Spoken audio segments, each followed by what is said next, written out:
আল্লাহ রাসূল বলেছেন ওয়াল্লাহি লা ইউমিনু ওয়াল্লাহি লা ইউমিনু ওয়াল্লাহি লা ইউমিনু কিলা মান ইয়া রাসূলুল্লাহ।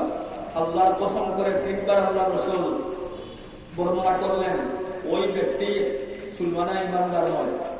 সাহাবায়ে কেরাম জিজ্ঞেস করলেন মান হিয়া ইয়া রাসূলুল্লাহ, হে আল্লাহর রাসূল ওই ব্যক্তিকে?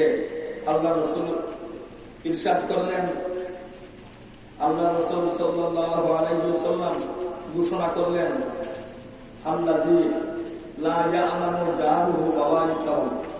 ওই ব্যক্তির কথা আমি বলছি, ওই মুসলমান ইমানদারের কথা বলছি যার জুলুম থেকে, যার অন্যায় আচরণ থেকে, যার দুর্ব্যবহার থেকে তার প্রতিবেশী নিরাপদ থাকতে পারে না, সে প্রকৃত সুলমানা ইমানদার নয়, মুসলমান নয়।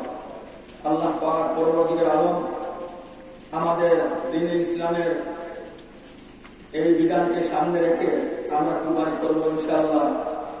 এখন পর্যন্ত আবহাওয়ার যে অবস্থা আমি যতটুকু উপলব্ধি করছি, নামাজ আমরা কম সময়ের ভিতরে পড়ে নেব ইনশাআল্লাহ। যদি জল একটু